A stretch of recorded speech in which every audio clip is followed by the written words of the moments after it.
শিক্ষার্থী বন্ধুরা তোমরা সবাই কেমন আছো? আশা করি তোমরা সবাই ভালো আছো। সপ্তম শ্রেণীর গণিত বইয়ের অনুশীলন 1.এর 18টা থেকে আলোচনা যারা চ্যানেলটি সাবস্ক্রাইব করেছেন তোমাদের অনেক উপকার আসবে। কোনো বাগানে 1800টি চারা গাছ বর্গাকারে লাগাতে গিয়ে 36টি গাছ বেশি। প্রত্যেক সারিতে চারা গাছের সংখ্যা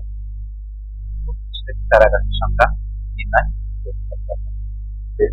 36টি গাছ বেশি হলো, তাহলে এই 36টি গাছ আর 1800টা বিয়োগ করে যে সংখ্যাটি পাওয়া যাবে সেটি বর্গমূল হবে প্রত্যেক সারিতে চারা গাছের সংখ্যা। দেখো 1800 থেকে 64 এর বর্গমূল এর সমান হবে চারা গাছের সংখ্যা। 64 এর বর্গমূল করতে 17 উপরে দাগ, 64 উপরে দাগ, 17 একই সংখ্যা যোগফল কত হবে? 4 4 16, 6 4 7 8, 64 করে 4 এর ডবল কত? 8। এখন এখানে যে সংখ্যা সেই সংখ্যাটিকে গুণ করতে হবে। এই দুটি ছিল 4 আর 16, তখন লিখে গেছে কত? ভাগশেষ 0। সারি চারা গাছের সংখ্যা কত? 18 কোন পূর্ণবর্গ সংখ্যা 9, 15, 25 দ্বারা বিভাজ্য। কোন ক্ষুদ্র সংখ্যা দ্বারা আমাকে এটা লসাগু?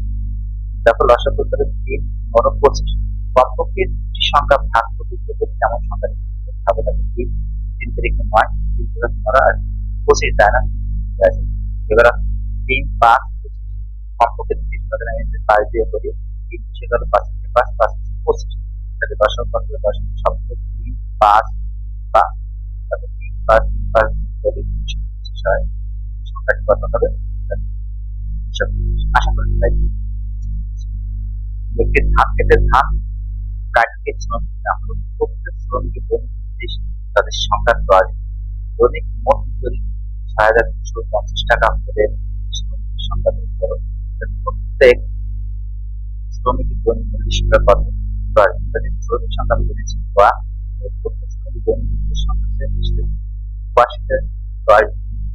10 করা তাহলে মোট মজুরি কত হবে?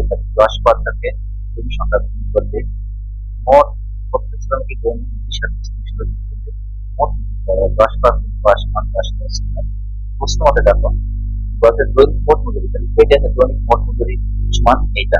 প্রশ্ন মতে দেখো 10 সমান 6,225 50 আর তাহলে এটা 10 ডান পাশ দিকে কত আছে দেখো 6,225 10 দিয়ে ভাগ করে 625। এখন y সমান বর্গমূল আর 625 এর বর্গমূল করলে কত হয়? 25 হয়। 625 এর বর্গমূল করলে 25 হয়। তাহলে শ্রমিকের সংখ্যা কত আছে? 25। আশা করি তোমরা। তারপর দেখো দুটি পূর্ণ সংখ্যার বর্গের অন্তর 37 সংখ্যা বর্গের অন্তর দুটি পূর্ণ সংখ্যা একটি সংখ্যা হয় অপরটি y প্লাস 1 একটি সংখ্যা যদি x হয় তাহলে অপরটি x প্লাস 1 মনে করো একটি সংখ্যা পরটি কত হবে? 3। তাহলে একটি সংখ্যা ধরা নিয়ে আসে y অপরটি সাথে 1 যোগ y যোগ 1।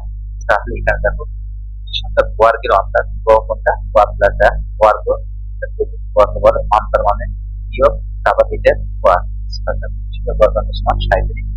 এখন y প্লাস 1 স্কয়ার তারপর এখানে একটা সূত্র আছে আমাদের বইতে a প্লাস b স্কয়ার সমান কত? a square plus a plus a square.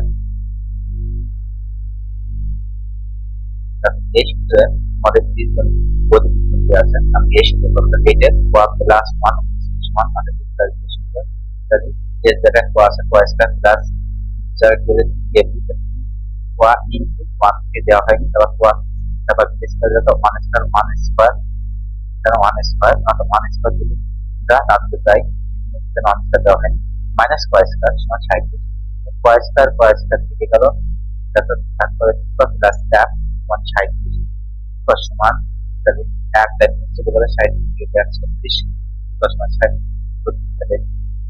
এখন দেখো বর্গকে 2 দ্বারা ভাগ করা হয়েছে তাহলে 2 দ্বারা ভাগ করলে কত আছে? তারপর 2 দ্বারা ভাগ করা হয়েছে এখানে এই 2 কেটে গেছে এখানে কত থাকছে? 36 তাহলে তাহলে দেখো একটি সংখ্যা কত হচ্ছে, কোয়ার মান 18 হয়েছে, তাহলে অপরদিকে এর সাথে দেখো কোয়ার এর সাথে এক যোগ করলে কত হচ্ছে, পূর্ণ সংখ্যা দুটি 18। আশা করি তোমরা এটি বুঝতে পেরেছো। দেখো এমন দুটি পূর্ণ সংখ্যা নির্ণয় করো যাদের বর্গের অঙ্কের একটি পূর্ণবর্গ সংখ্যা। পূর্ণ সংখ্যা নির্ণয় করতে তাদের বর্গের অঙ্কের পূর্ণ সংখ্যা আমি যদি ধরে নিই একটি কোয়া অপরটি কোয়া প্লাস এক, তাদের বর্গের বর্গের মান মান কোয়া স্কয়ার, আমি একই সংখ্যা প্লাস প্লাস কোয়া স্কয়ার প্লাস কোয়া প্লাস এক সমান কোয়া স্কয়ার, কোয়া স্কয়ারের কোয়া স্কয়ার দিকে গেলে কোয়া প্লাস এক।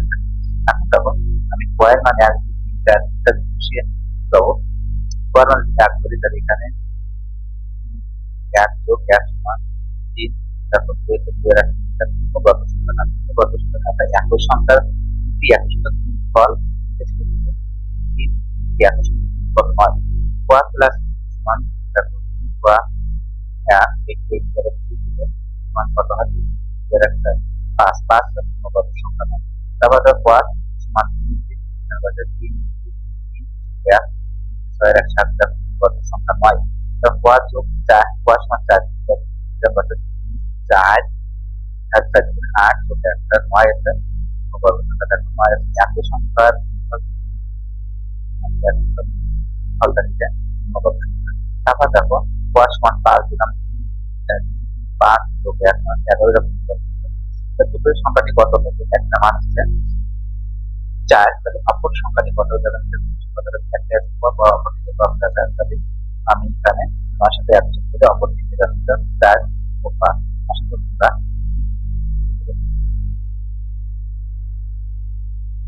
তাহলে আজ এই জন্য একটি এক্সাম।